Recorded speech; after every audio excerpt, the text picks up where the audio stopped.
Good morning.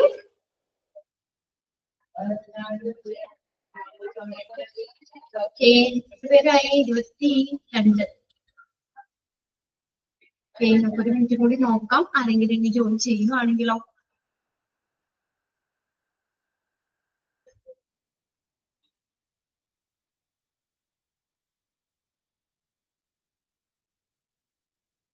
Okay, ആരതി join ചെയ്തു. Okay, മഴയുണ്ടോ അവിടെ നിങ്ങൾക്ക്? ഇവിടെയൊക്കെ നല്ല മഴയാണ് കേട്ടോ.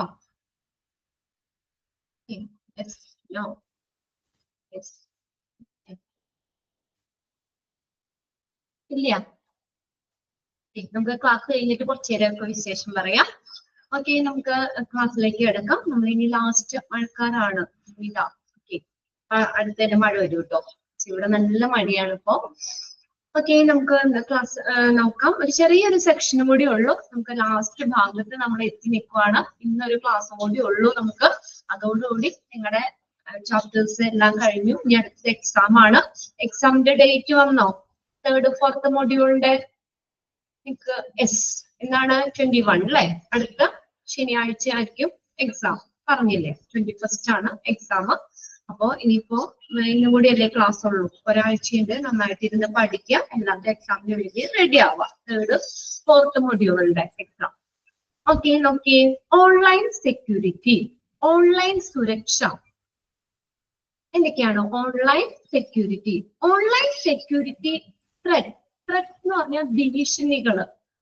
നമുക്ക് ഓൺലൈനായിട്ട് നമുക്ക് എന്തെങ്കിലും ഭീഷണികളൊക്കെ നമുക്ക് വരാം. എന്നുവെച്ചാൽ നമ്മുടെ അക്കൗണ്ട്സിൽ ഹാക്ക് ചെയ്തോ, അല്ലെങ്കിൽ നമ്മുടെ ചിലർക്കൊക്കെ അങ്ങനെ സംഭവിച്ചിട്ടുണ്ടാകാം. എന്തെങ്കിലും തെറ്റായ മെയിലില് അല്ല, നമുക്ക് എന്തെങ്കിലും വെബിലൊക്കെ കയറിയിട്ട് നമുക്ക് വല്ല ക്യാഷ് നമ്മുടെ നഷ്ടപ്പെടുവോ, അങ്ങനെ എന്തെങ്കിലുമൊക്കെ സംഭവിക്കാം. എന്തായാലും ഓൺലൈൻ സെക്യൂരിറ്റി ത്രെറ്റ്, ത്രെറ്റ്സ് എന്ന് പറഞ്ഞാൽ ഭീഷണികൾ. എന്താ ഉദ്ദേശിക്കുന്നത്? Refers to numerous risk and vulnerabilities. അത് അതിനെ എന്താ ഒരു ദുർബലമായിട്ടുള്ള അല്ലെങ്കിൽ അതിനെ ഭേദിക്കാവുന്ന തരത്തിലുള്ള ഒരു കാര്യമാണ്. That can compromise the security of individual, organisation and system when using the internet. നമ്മൾ ഇന്റർനെറ്റ് ഉപയോഗിക്കുമ്പോൾ, നമ്മളെല്ലാവരും നെറ്റ് യൂസ് ചെയ്യുന്ന ആളുകളാണ് അല്ലെ? അപ്പൊ നമ്മൾ നെറ്റ് ഉപയോഗിക്കുമ്പോൾ നമ്മളൊരു പേഴ്സണലി ഒരു വ്യക്തികളുടെയോ അല്ലെങ്കിൽ ഒരു സ്ഥാപനങ്ങളുടെയോ ഒരു സിസ്റ്റത്തിന്റെയൊക്കെ സുരക്ഷയില് ആ ഒരു സെക്യൂരിറ്റിനെ ഭേദിക്കാവുന്ന ഒരു കാര്യമാണ് ഓൺലൈൻ സെക്യൂരിറ്റി ത്രെറ്റ് എന്ന് പറയുന്നത്. അപ്പൊ അതിനെ ബേസ് ചെയ്തിട്ട് നമുക്ക് പലതരത്തിലുള്ള അപകട സാധ്യതകളൊക്കെ, കേടുപാടുകളോ ഒക്കെ ഉണ്ടാവാം. നമ്മുടെ അക്കൗണ്ടിൽ നിന്ന് ചിലപ്പോ പൈസ നഷ്ടപ്പെടാം. അങ്ങനെയുള്ള പല പല കാര്യങ്ങളും നമുക്ക് ഉണ്ടാകാറുണ്ട്. നിരവധി അപകട സാധ്യതകൾ വരാം, അല്ലെങ്കിൽ കേടുപാടുകളോ ഒക്കെ നമുക്ക് വരാം. അങ്ങനെയുള്ള ഒരു സംഭവത്തെയാണ് നമ്മൾ ഓൺലൈൻ സെക്യൂരിറ്റി ത്രെറ്റ്സ് എന്ന് പറയുന്നത്. എന്താ ഓൺലൈൻ സെക്യൂരിറ്റി ത്രെറ്റ്സ് എന്ന് പറയുന്നത്? നമുക്ക്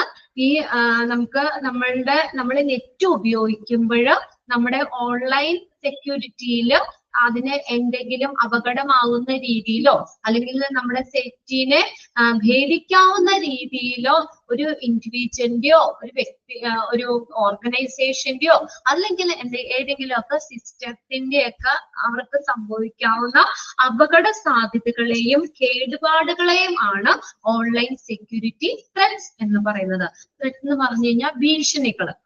ഓക്കെ, അതിനകത്ത് here are some common online security threats. ഇവിടെ നമ്മൾ കോമൺ ആയിട്ട് നമുക്ക് വരുന്ന ഓൺലൈൻ സെക്യൂരിറ്റി ത്രെറ്റ് എന്ന് പറഞ്ഞാൽ ഭീഷണികൾ, ഓൺലൈൻ സുരക്ഷയിൽ വരുന്ന ഭീഷണികൾ ഏതൊക്കെയാണെന്നുള്ളതാണ് പഠിക്കാനുള്ളത്. അതിന് ഫസ്റ്റ് ആണ് മാൽവെയർ എന്ന് പറയുന്നത്. MALWARE, malware. Malware. Okay, malware എന്ന് പറഞ്ഞാൽ malware short for malicious software. ഒന്ന് അണ്ടർലൈൻ ചെയ്തിട്ടത്. മാൽവെയറിന്റെ ഒരു ഷോർട്ട് ഫോം ആണ്. മാൽവെയർ എന്ന് പറഞ്ഞത് ഒരു ഷോർട്ട് ഫോം ആണ്. എന്തിന്റെ? Malicious software. മലീഷ്യസ് സോഫ്റ്റ്വെയറിന്റെ ഒരു ഷോർട്ട് ഫോം ആണ് മാൽവെയർ എന്ന് പറയുന്നത്. ഓക്കെ, ഒന്ന് അണ്ടർലൈൻ ചെയ്തിട്ട് കേട്ടോ. Malware short for malicious software. അപ്പൊ malicious software, the malware expanded form എന്താ? malicious software എന്നാണ്. consist of viruses. എന്താ? വൈറസുകൾ, കമ്പ്യൂട്ടറിനെ അറ്റാക്ക് ചെയ്യുന്ന വൈറസുകൾ ഉണ്ടല്ലോ. നമ്മൾ പറയും കമ്പ്യൂട്ടർ വൈറസ് കയറി അതുകൊണ്ട് സിസ്റ്റം പ്രോപ്പറായിട്ട് വർക്ക് ചെയ്യുന്നില്ല അല്ലെ? വൈറസുകൾ, കമ്പ്യൂട്ടറിനെ അറ്റാക്ക് ചെയ്യുന്ന വൈറസുകളാവാം, വോംസ് ആവാം, ട്രോജൻസ്. ട്രോജൻസ് എന്ന് എടുത്തിട്ടുണ്ടോ? കമ്പ്യൂട്ടർ വൈറസിന് കൊടുത്തിരിക്കുന്ന ഒരു സ്പെസിഫിക് ടേം ആണ് ട്രോജൻസ് എന്ന് പറയുന്നത്. Trojans, TROJANS, Trojans. കമ്പ്യൂട്ടർ വൈറസിന് കൊടുത്തേക്കുന്ന ഒരു സ്പെസിഫിക് നെയിം ആണ് ട്രോജൻസ് എന്ന് പറഞ്ഞത്. And spyware, Trojans, ransomware. Ransomware ആ ടേംസുകൾ ഒന്ന് നോട്ട് ചെയ്തിട്ട് കേട്ടോ. And ransomware.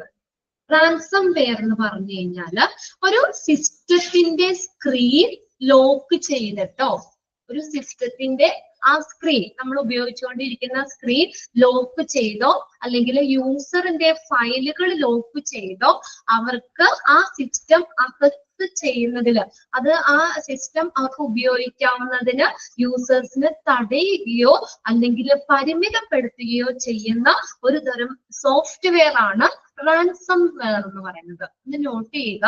എന്താണ്? ഒരു സിസ്റ്റത്തിന്റെ സ്ക്രീൻ ലോക്ക് ചെയ്തോ, ലോക്ക് ചെയ്യുക ചെയ്യുന്നത്. ഒരു സിസ്റ്റത്തിന്റെ സ്ക്രീൻ ലോക്ക് ചെയ്തോ അല്ലെങ്കിൽ അവരുടെ ഫയലുകള് ലോക്ക് ചെയ്തോ അവർക്ക് ആ യൂസേഴ്സിന് അവർക്കുടെ സിസ്റ്റം ഉപയോഗിക്കുന്ന ആക്സസ് ചെയ്യുന്നതിന് അതിനെ തടയുകയോ അല്ലെങ്കിൽ പരിമിതപ്പെടുത്തുകയോ ചെയ്യുന്ന ഒരു തരം സോഫ്റ്റ്വെയർ ആണ് റാൻസംവെയർ എന്ന് പറയുന്നത്. അപ്പൊ നമ്മുടെ ലോക്ക് ചെയ്താൽ പിന്നെ നമുക്ക് അതിലേക്ക് കയറാൻ പറ്റൂല്ലോ. അപ്പൊ അങ്ങനെ ആ ഫയലിനെയോ അല്ലെങ്കിൽ സ്ക്രീനൊക്കെ ലോക്ക് ചെയ്ത് വെക്കുന്ന തരത്തില്ല. അപ്പൊ നമുക്ക് യൂസേഴ്സിന് നമുക്ക് അതിലേക്ക് പ്രവേശിക്കാൻ പറ്റില്ല, അക്സസ് ചെയ്യാൻ പറ്റില്ല, നമ്മുടെ ഫയലുകൾ നമുക്ക് അക്സസ് ചെയ്യാൻ പറ്റില്ല. അപ്പൊ അതിനെ അങ്ങനെ നമ്മുടെ യൂസേഴ്സിന് തടയുകയോ അല്ലെങ്കിൽ പരിമിതപ്പെടുത്തുകയോ ചെയ്യുന്ന ഒരു തരം സോഫ്റ്റ്വെയർ ആണ് റാൻസംവെയർ എന്ന് പറയുന്നത്. And spyware. സ്പൈവെയർ എന്ന് പറഞ്ഞാൽ എന്താ? ഒരു വ്യക്തിനെ കുറിച്ചോ അല്ലെങ്കിൽ ഒരു ഓർഗനൈസേഷനെ കുറിച്ചോ ചിലപ്പോഴൊക്കെ അവരുടെ അറിവില്ലാതെ തന്നെ വിവരങ്ങൾ ശേഖരിക്കുന്ന സ്പൈ വർക്ക് കേട്ടിട്ടില്ലേ? അവരുടെ സമ്മതമില്ലാതെ തന്നെ ആ നമ്മുടെ ഇൻഫർമേഷൻ മറ്റൊരു സ്ഥാപനത്തിലേക്ക് അയക്കാൻ വേണ്ടി ലക്ഷ്യമിടുന്ന സോഫ്റ്റ്വെയറുകളെയാണ് സ്പൈവെയർ എന്ന് പറയുന്നത്. ചാരപ്പണി എന്നൊക്കെ പറയൂലേ നമ്മള്. അപ്പൊ നമ്മുടെ സമ്മതമില്ല ഒരു വ്യക്തിയുടെയോ, അപ്പൊ ഞാനൊരു സ്ഥാപനത്തിൽ വർക്ക് ചെയ്യാണ്, എന്റെ സമ്മതം ഇല്ലാതെ അവിടുത്തെ വിവരങ്ങൾ വേറൊരു ഓർഗനൈസേഷൻ, മറ്റൊരു സ്ഥാപനത്തിലേക്ക് എന്ത് ചെയ്യുക, സെൻഡ് ചെയ്യാൻ വേണ്ടി ലക്ഷ്യമിട്ടുകൊണ്ട് നടക്കുന്ന അതിനു വേണ്ടി പ്രവർത്തിക്കുന്ന വെച്ചിട്ടുള്ള ഒരു സോഫ്റ്റ്വെയർ ആണ് സ്പൈവെയർ എന്ന് പറയുന്നത്. ക്ലിയർ ആയോ? ഒരു വ്യക്തിയുടെയോ അല്ലെങ്കിൽ ഒരു ഓർഗനൈസേഷനെ കുറിച്ചോ ആ വിവരങ്ങള് നമ്മുടെ അറിവില്ലാതെ ആയിരിക്കും. അതാണ് സ്പൈ എന്ന് പറയുന്നത്. നമ്മുടെ അറിവില്ലാതെ ആ വിവരങ്ങളൊക്കെ ശേഖരിക്കാനും അതുപോലെ യൂസേഴ്സിന്റെ സമ്മതമില്ലാതെ തന്നെ, നമ്മുടെ സമ്മതം ഇല്ലാതെ നമ്മളെ സംബന്ധിക്കുന്ന നമ്മൾ അല്ലെങ്കിൽ സൂക്ഷിച്ചു വെച്ചിരിക്കുന്ന ഇൻഫർമേഷൻ ഒക്കെ മറ്റൊരു സ്ഥാപനത്തിലേക്ക് അയക്കാനും ലക്ഷ്യമിട്ടുകൊണ്ടുള്ള സോഫ്റ്റ്വെയർ ആണ് സ്പൈവെയർ. അപ്പൊ ഇതെല്ലാം നമ്മൾ മാൽവെയറിൽ വരുന്നതാണ് കേട്ടോ. അപ്പൊ അതൊന്നും എല്ലാം അണ്ടർലൈൻ ചെയ്തിട്ടേക്കാം. അത് വൈറസുകളുടെ രൂപത്തിലാകാം, വൈറസുകളാവാം, അല്ലെങ്കിൽ വോംസ് ആവാം, ട്രോജൻസ്. ട്രോജൻസ് എന്ന് പറഞ്ഞാൽ എന്താ? വൈറസിന് കൊടുത്തിരിക്കുന്ന ഒരു പ്രത്യേക സ്പെസിഫിക് ആയിട്ടുള്ള ഒരു പേരാണ് ട്രോജൻസ്. റാൻസംവെയർ എന്ന് പറഞ്ഞാൽ ലോക്ക് ചെയ്യും, സ്ക്രീനോ അല്ലെങ്കിൽ ഫയലോ ലോക്ക് ചെയ്യും. അപ്പൊ നമുക്കില്ല യൂസേഴ്സിന് അത് അക്സസ് ചെയ്യാൻ പറ്റാത്ത ഒരു കണ്ടീഷൻ, അതാണ് റാൻസംവെയർ എന്ന് പറയുന്നത്. ഓക്കെ, പിന്നെ അടുത്തത് ഏതാ പറഞ്ഞിരുന്നത്? സ്പൈവെയർ. മനസ്സിലായില്ലേ? സ്പൈവെയർ എന്ന് പറഞ്ഞാൽ നമ്മുടെ സമ്മതം ഇല്ലാതെ നമ്മൾ സമ്മതിക്കുന്ന ഇൻഫർമേഷൻ അല്ലെങ്കിൽ ഒരു ഓർഗനൈസേഷനെ സംബന്ധിക്കുന്ന വിവരങ്ങൾ മറ്റൊരു സ്ഥാപനത്തിലേക്ക് അയക്കാൻ വേണ്ടി ലക്ഷ്യമിട്ടുകൊണ്ടുള്ള സോഫ്റ്റ്വെയർ. ഇതെല്ലാം മാൽവെയർസിൽ വരുന്നതാണ്. അത് അണ്ടർലൈൻ ചെയ്തിട്ട് കേട്ടോ. ഇനി അടുത്ത നോക്കിയേ. Malware is outline to damage or attain unauthorised entry to a system, steal sensitive information or damage normal computer operations. അപ്പൊ ഇങ്ങനെ വരുമ്പോ എന്താ പറ്റുന്നേ? Okay, Malware is outlined to damage ആവും or attain unauthorized entry to system. ഒരു നമുക്ക് കേടുപാടുകൾ വരുത്താനോ ഒരു ഡാമേജ് വരുത്താനോ ഒരു സിസ്റ്റത്തിലേക്ക് ഒരു ഡാമേജ് വരുത്താനോ അല്ലെങ്കിൽ ഒരു സിസ്റ്റത്തിലേക്ക് അനധികൃതമായിട്ട് പ്രവേശിക്കുന്നതിനുള്ള ഒരു രൂപരേഖയാണ് ശരിക്കും മാൽവെയർ എന്നതുകൊണ്ട് ഉദ്ദേശിക്കുന്നത്. അപ്പൊ നമുക്ക് സെൻസിറ്റീവ് ആയിട്ടുള്ള സെൻസിറ്റീവ് ഇൻഫർമേഷൻ നമ്മളെ സംബന്ധിക്കുന്ന സെൻസിറ്റീവ് ആയിട്ടുള്ള വിവരങ്ങള് മോഷ്ടിക്കുകയോ അല്ലെങ്കിൽ കമ്പ്യൂട്ടർ പ്രവർത്തനങ്ങളെയൊക്കെ ഡാമേജ് ആക്കുകയോ ചെയ്യുന്നതിന് വേണ്ടിയുള്ള ഒരു സോഫ്റ്റ്വെയർ, അതാണ് മാൽവെയർ എന്ന് പറയുന്നത്. ഒരു ഡിവൈസിനെയോ അല്ലെങ്കിൽ ഒരു നെറ്റ്വർക്കിനെയോ ഹാം ചെയ്യാൻ വേണ്ടി അവർക്ക് ദോഷം ഡാമേജ് ആക്കാൻ വേണ്ടി ഉപയോഗിക്കുന്ന അതിന് വേണ്ടിയിട്ട് ഉണ്ടാക്കിയിരിക്കുന്ന ഒരു സോഫ്റ്റ്വെയർ ആണ് മാൽവെയർ. അത് വേണമെങ്കിൽ ഒന്ന് നോട്ട് ചെയ്ത് വെച്ചോ കേട്ടോ. ഈ വേർഡ് കേൾക്കുമ്പോ എന്താണെന്ന് നമുക്ക് മനസ്സിലാവാതിരിക്കേണ്ട. എന്താണ്? ഒരു ഡിവൈസിനെയോ അല്ലെങ്കിൽ ഒരു നെറ്റ്വർക്കിനെയോ ഹാം ചെയ്യാൻ ഉപയോഗിക്കുന്ന അല്ലെങ്കിൽ അതിന് വേണ്ടിയിട്ട് ഉണ്ടാക്കിയെടുക്കുന്ന ഒരു സോഫ്റ്റ്വെയറിനെയാണ് മാൽവെയർ എന്ന് പറയുന്നത്. അപ്പൊ മാൽവെയറിൽ വരുന്ന ഏതാ? വൈറസുകളാവാം, ബോംസ് ആവാം, ട്രോജൻസ് ആവാം, റാൻസംവെയർ. ലോക്ക് ചെയ്യാന്ന് ഓർക്കുക. ലോക്ക് ചെയ്തിട്ട് നമുക്ക് നമ്മുടെ ഫയലുകളൊക്കെ നമുക്ക് അക്സസ് ചെയ്യാൻ പറ്റാത്ത രീതിയിലാക്കുന്നത്. പിന്നെ സ്പൈവെയർസ് നമ്മൾ പറഞ്ഞില്ലേ, നമ്മുടെ സമ്മതം. മാൽവെയർ ഒന്നുകൂടി പറയാനാ. ഓക്കെ, നോട്ട് ചെയ്തു. ഒരു ഡിവൈസിനെയോ അല്ലെങ്കിൽ നെറ്റ്വർക്കിനെയോ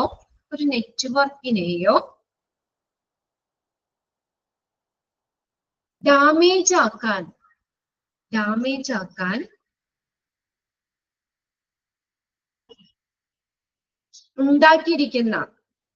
ഉപയോഗിക്കുന്ന ഡാമേജ് ചെയ്യാൻ അല്ലെങ്കിൽ ഹാം ചെയ്യാൻ ഉപയോഗിക്കുന്ന അല്ലെങ്കിൽ അതിനു വേണ്ടി ഉണ്ടാക്കിയിരിക്കുന്ന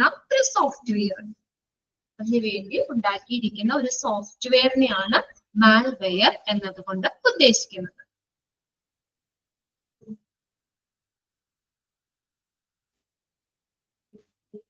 ഒരു സിസ്റ്റത്തിന് എന്തെങ്കിലും ഡാമേജ് വരുത്താനോ അല്ലെങ്കിൽ ഒരു സിസ്റ്റത്തിലേക്ക് നമുക്ക് അനധികൃതമായിട്ട് കടക്കാൻ, അയാളുടെ സമ്മതം കൂടാതെ അയാളുടെ ഇൻഫർമേഷനിലേക്ക് കടക്കാൻ, അല്ലെ? അപ്പൊ അതിനുള്ള ഒരു രൂപരേഖയാണ് ഔട്ട്ലൈൻഡ്. കണ്ടോ? Malware is outlined to damage or attain unauthorised entry to a system. എന്താ? ഒരു സിസ്റ്റത്തിന് കേടുപാടുകൾ വരുത്താനോ അല്ലെങ്കിൽ ആ സിസ്റ്റത്തിലേക്ക് അൺഓതറൈസ്ഡ് എന്ന് വെച്ചാൽ നമുക്ക് അനുമതി ഇല്ലാതെ, നമ്മുടെ സമ്മതമില്ലാതെ അതിലേക്ക് പ്രവേശിക്കുന്നതിനോ വേണ്ടി ഉള്ള ഒരു രൂപരേഖയാണ് ഈ മാൽവെയർ എന്ന് പറയുന്നത്. അതെന്ത് സംഭവിക്കുന്നു? സെൻസിറ്റീവ് ആയിട്ടുള്ള ഇൻഫർമേഷൻസ് അല്ലെങ്കിൽ നമുക്ക് ഡാമേജ്, സാധാരണ കമ്പ്യൂട്ടർ പ്രവർത്തനങ്ങളെ അത് ഡാമേജ് ചെയ്യുന്നു, അല്ലെങ്കിൽ നമ്മുടെ ഇൻഫർമേഷൻസ് ഒക്കെ എന്ത് ചെയ്യുന്നു? അതിന് ഡാമേജ് ആക്കുകയും ചെയ്യുന്നു. ക്ലിയർ ആയില്ലേ മാൽവെയർ? ഓക്കെ, രണ്ടാമത്തെയാണ് ഫിഷിംഗ് എന്ന് പറയുന്നത്. PHISHING. രണ്ടാമത്തെ നോക്കി. Phishing involves deceitful attempt. Deceitful എന്ന് പറഞ്ഞ ഒരു വഞ്ചനപരമായിട്ടുള്ള, നമ്മളെ പറ്റിക്കുന്ന രീതിയിലുള്ള ഡിസീറ്റ്ഫുൾ അറ്റംപ്റ്റ്, ഒരു വഞ്ചനാപരമായിട്ടുള്ള ഒരു attempt. Or deceive users, deceive എന്ന് വെച്ചാൽ വഞ്ചിക്കുക എന്നുള്ള meaning. Users into providing sensitive information like password, credit card detail or personal data. എന്താ പറഞ്ഞേക്കുന്നത്? User ID. നമുക്ക് ഓരോരുത്തർക്കും യൂസർ ID ഉണ്ട്, നമ്മുടെ പാസ്വേഡുകൾ ഉണ്ട്, അല്ലെ? നമുക്ക് നമ്മുടെ ഈ പാസ്വേഡുകള് അല്ലെങ്കിൽ ക്രെഡിറ്റ് കാർഡ് ഡീറ്റെയിൽസ്, ക്രെഡിറ്റ് കാർഡിന്റെ ഡീറ്റെയിലുകളില്ലേ, അല്ലെങ്കിൽ നമ്മളെ സംബന്ധിക്കുന്ന പേഴ്സണൽ ഡേറ്റ. നമുക്ക് പലത് പറയുന്നത് പാസ്വേഡുകളാവാം, ക്രെഡിറ്റ് കാർഡ് ഡീറ്റെയിൽസ് ആവാം, അല്ലെങ്കിൽ പേഴ്സണൽ ഡേറ്റ പോലുള്ള നമ്മുടെ ആ ഒരു സെൻസിറ്റീവ് ഇൻഫർമേഷൻ, നമ്മളുടെ വേണ്ടപ്പെട്ട വളരെ ഇമ്പോർട്ടന്റ് ആയിട്ടുള്ള നമ്മുടെ ഇൻഫർമേഷൻസ്, അതിന് നമുക്ക് അത് നമ്മൾ കൊടുക്കുമ്പോൾ നമ്മൾ ആ യൂസേഴ്സിനെ കബളിപ്പിക്കപ്പെടാനുള്ള ആ ഒരു ശ്രമം അതിനെയാണ് നമ്മൾ എന്തെന്ന് പറയുന്നത്, ഫിഷിംഗ് എന്ന് പറയുന്നത്. അതായത് നമ്മളിപ്പോ എന്താ പറയാ, നമുക്ക് ഒരു നമ്മുടെ പാസ്വേഡുകൾ, നമ്മൾ ചിലപ്പോൾ പാസ്വേഡ് കൊടുക്കോ, ക്രെഡിറ്റ് കാർഡ് ഡീറ്റെയിൽസോ, അല്ലെങ്കിൽ നമ്മുടെ പേഴ്സണൽ ഡേറ്റയൊക്കെ, അങ്ങനെ നമ്മളെ സംബന്ധിക്കുന്ന സെൻസിറ്റീവ് ആയിട്ടുള്ള വിവരങ്ങൾ വേറെ ഹാക്കേഴ്സിന് ഒക്കെ കിട്ടുന്ന രീതി, അല്ലെങ്കിൽ നമ്മളെ വഞ്ചിക്കുന്ന രീതിയിലുള്ള ഒരു അറ്റംപ്റ്റ് അത് അവർക്ക് കിട്ടുന്നത് നോക്കി. Phishing attack offer take you from deceptive emails, website or message that imitate legitimate entries, tricking users into revealing their information. അത് എന്താ പറഞ്ഞേക്കുന്നേ, നമുക്ക് ഇപ്പൊ നമ്മളൊരു സ്ഥാപനങ്ങള്, ഇപ്പൊ നിയമാനുസൃതമായിട്ടുള്ള സ്ഥാപനങ്ങള്, അപ്പൊ അവർക്കുടെ ആ ഒരു രീതിയിൽ അവര് കൊടുക്കുന്ന രീതിയിൽ നമുക്ക് വല്ല വെബ്സൈറ്റോ അല്ലെങ്കിൽ മെസ്സേജോ ഒക്കെ തരുവാണ്. ഒരു ഓർഗനൈസേഷൻ, ഒരു സ്ഥാപനം നമുക്ക് തരുന്ന രീതിയിൽ, അപ്പൊ അവരെ നമ്മളെ കബളിപ്പിക്കുന്ന രീതിയിൽ, ആ യൂസേഴ്സിനെ കബളിപ്പിക്കുന്ന രീതിയിൽ ഇപ്പൊ ഒരു സ്ഥാപനത്തിന്റെ വെബ്സൈറ്റ്, അപ്പൊ അതിലൊക്കെ എന്തെങ്കിലും ചെറിയ മാറ്റങ്ങളൊക്കെ വരുത്തിയിട്ട് എന്താണ് നിയമാനുസൃതമായിട്ടുള്ള സ്ഥാപനങ്ങളെ ഇമിറ്റേറ്റ് ചെയ്യുന്ന രീതി. ശരിക്കും അവരല്ല അത് അയച്ചേക്കുന്നേ, ആ വെബ്സൈറ്റ് അല്ലെങ്കിൽ മെസ്സേജ് ആ സ്ഥാപനം ആയിരിക്കുമല്ലോ അയച്ചേക്കണേ, പക്ഷെ ആ സ്ഥാപനത്തെ അനുകരിക്കുന്ന രീതിയിൽ എന്ത് ചെയ്യുന്നു, ഈ നമുക്ക് സന്ദേശങ്ങൾ മെസ്സേജുകളൊക്കെ അയക്കും, വെബ്സൈറ്റ് ഒക്കെ വരും. അപ്പൊ നമ്മളെന്താ ശരിക്കും നമ്മളെ ട്രാപ്പിൽ പെട്ടോ, അത് അറിയാതെ ചിലപ്പോ ശരിക്കും ആ ഒരു ഓർഗനൈസേഷൻ അല്ലെങ്കിൽ ആ ഒരു സ്ഥാപനം നമുക്ക് തന്ന ഇൻഫർമേഷൻ ആണെന്ന് വിചാരിച്ച് നമ്മുടെ എന്താ ഡീറ്റെയിൽസുകൾ നമ്മൾ ചിലപ്പോ വേണമെങ്കിൽ സെൻഡ് ചെയ്യാം. എല്ലാവരും നമുക്ക് ഇതാണെന്നില്ല. അപ്പൊ നമ്മൾ ചില മെസ്സേജ് കാണുമ്പോ ഇനിയിപ്പോ ഇന്ന ബാങ്കിൽ നിന്ന് വന്ന മെസ്സേജ് ആണല്ലോ എന്ന് പറഞ്ഞിട്ട് വേണമെങ്കിൽ നമ്മുടെ അപ്പൊ അവര് ബാങ്ക് അക്കൗണ്ടിന്റെ ഡീറ്റെയിൽ ഒക്കെ ചോദിക്കും. അപ്പൊ നമ്മള് നിങ്ങളുടെ വല്ല പെൻഷന്റെ കാര്യോ അല്ലെങ്കിൽ ഇപ്പൊ ഒരുപാട് ഏജ് ആയിട്ടുള്ളവർക്കൊന്നും അങ്ങനെ അറിയില്ല. അപ്പൊ എന്റെ ഫോണിലേക്കൊക്കെ മെസ്സേജ് വന്നിട്ട് ഇന്ന ബാങ്കിൽ നിന്നാണ് ഇത് മെസ്സേജ് വരുമ്പോ ഇന്ന ബാങ്കിൽ നിന്നാണ് നിങ്ങളുടെ ഇത് എന്തെങ്കിലും പ്രശ്നമുണ്ടോ, അക്കൗണ്ടിൽ എന്തെങ്കിലും പ്രശ്നമുണ്ടോ, അതൊന്ന് ക്ലിയർ ചെയ്യാനായിട്ട് എന്തെങ്കിലും ഈ എന്താ നിങ്ങളുടെ ഡീറ്റെയിൽസ് ഒന്ന് നിങ്ങൾ അയച്ച് തരുന്നോ അങ്ങനെയൊക്കെ പറഞ്ഞുകൊണ്ട് വേണമെങ്കിൽ മെസ്സേജുകൾ വരാം. അപ്പൊ ആ രീതിയിൽ നമ്മളെ ട്രാപ്പ് ചെയ്യുന്ന ഒരു പ്രോസസ് ആണ് ഫിഷിംഗ് എന്ന് പറയുന്നത്. യൂസർ ഐ ഡിയും പാസ്വേഡും, അവരുടെ ഉദ്ദേശം എന്താ, നമ്മുടെ യൂസർ ഐ ഡി പാസ്വേഡ് ലഭിക്കാം നമ്മളെ അറിയാതെ തന്നെ ഹാക്കേഴ്സ് ക്രിയേറ്റ് ചെയ്ത വെബ്സൈറ്റിൽ കൂടെ.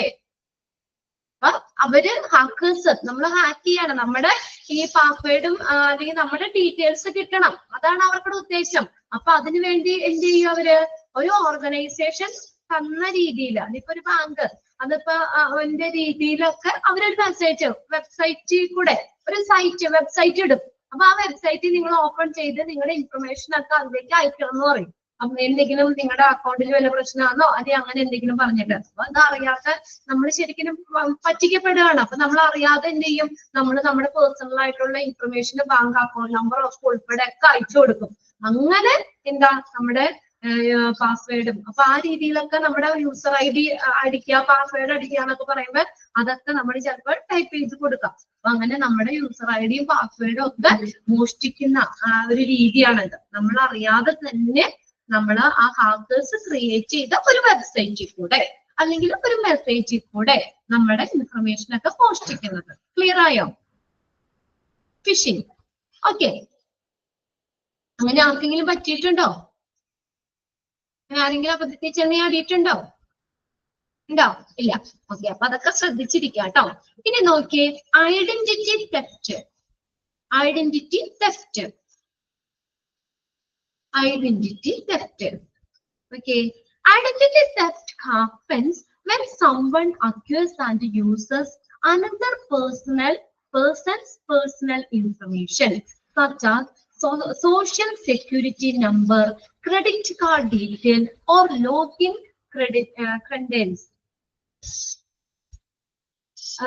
Credentials എന്ന് പറഞ്ഞു കഴിഞ്ഞാല് ക്രെഡൻഷ്യൽസ് എന്നാട്ടോ എന്ന് പറഞ്ഞു കഴിഞ്ഞാല് നമ്മളത് എന്താ നിയമപരമായിട്ടുള്ള എന്തെങ്കിലും പേപ്പറുകൾ, കടലാസുകൾ, ഇതാണ് ലോഗിൻ ചെയ്യാൻ വേണ്ടിയൊക്കെ ഉള്ള ചില കടലാസുകളോ പേപ്പറുകളോ അങ്ങനെ എന്തെങ്കിലും ക്രെഡൻഷ്യൽസ്.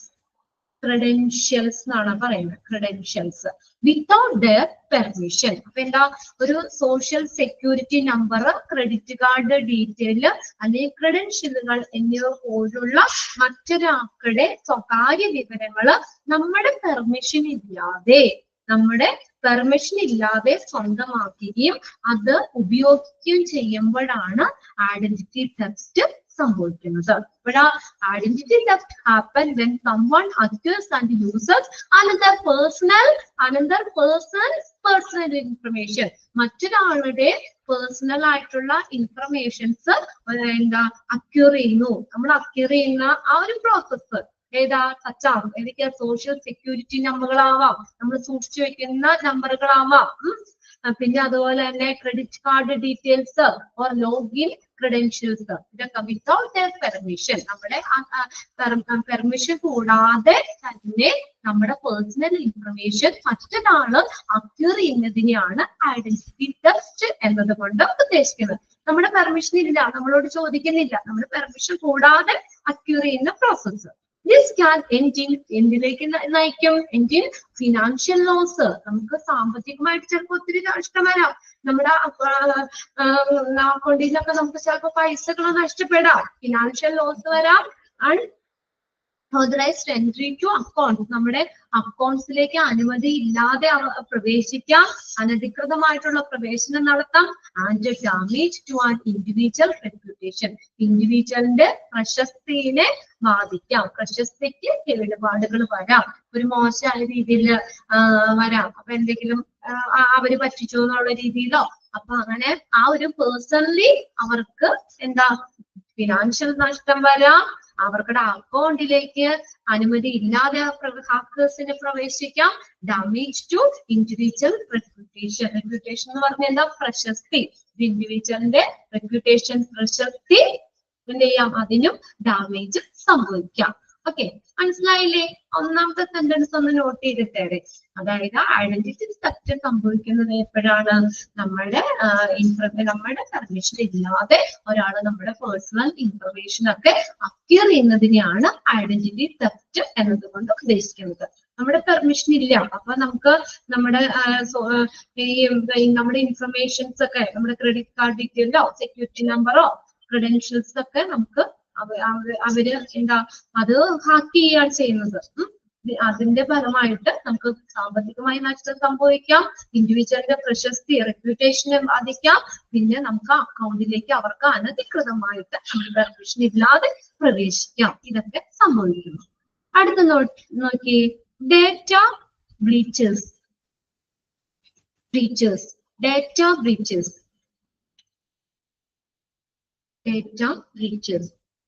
ബ്രീച്ചസ് എന്ന് പറഞ്ഞാൽ ലംഘനങ്ങൾ,